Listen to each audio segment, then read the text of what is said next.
Bonjour à tous. Aujourd'hui, j'aimerais vous parler un peu de la machine à coudre que j'ai ramenée à Sylvie.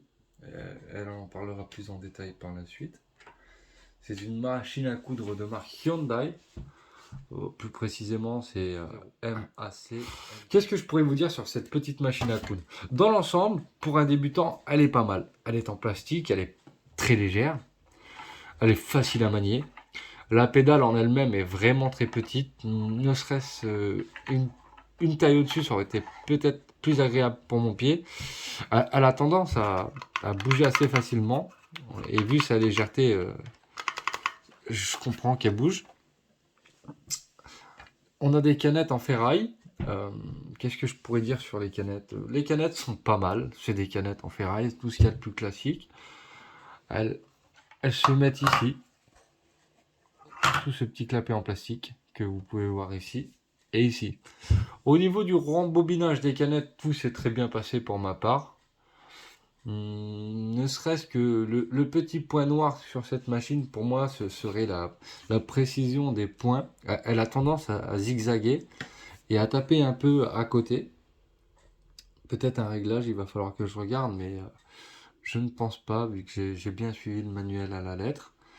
La molette de tension qui est en plastique, elle a tendance à être un peu enfoncée, à être très dure à manier. Au niveau de l'aiguille, tout se passe impeccable. Comme je vous ai dit, à part la tension, vous pouvez voir ici, on a fait quelques coutures, quelques points, pour essayer de trouver justement le bon réglage. À part quelques petits bémols, dans l'ensemble, tout se passe bien. Ici, vous avez la petite molette pour lever votre pied de biche.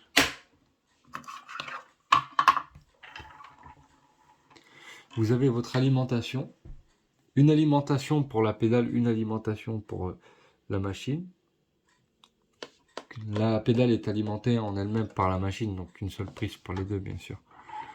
Vous avez le petit bouton pour la lumière,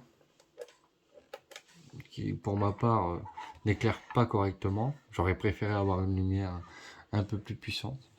Ici, vous avez votre tour et la taille des points. Vous avez votre tableau qui est affiché ici, donc après, rien de plus compliqué. Bonjour Sylvie. Bonjour. Il y a quelque temps, j'ai présenté la machine à coudre que tu as devant toi, mais de mon avis de débutant, enfin avec mon œil de débutant, est-ce que toi tu peux nous en parler Alors cette machine est belle, très très bien pour des boutonnières, des petites broderies, mais absolument pas pour un ourlet ou faire des nœuds papillons ou quelque chose d'un peu de genre de jean ou pas. Non seulement l'aiguille elle se tord, mais elle n'a pas assez de force, elle n'est pas assez solide. Donc elle est bien faite pour des broderies ou des boutonnières, mais c'est tout, ça s'arrête là. Est-ce que tu as quand même réussi à coudre avec?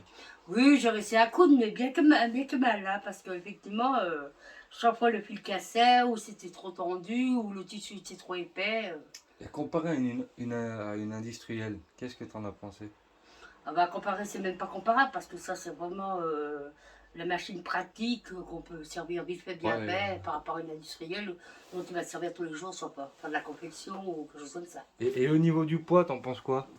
Bon, au niveau du poids, je peux vous montrer, hein, on la lève d'une main, hein, ce qui n'est pas le cas d'une autre machine. Hein. D'une main, vous la levez, il n'y a pas de problème. Hein. D'accord, tu veux dire un petit mot pour la fin Sylvie? Ben, tout va bien. Pour l'instant, on continue dans nos papillons. Puis espérons que ça marche bien et puis que ça dure. Merci tout le monde, au revoir. Merci, au revoir.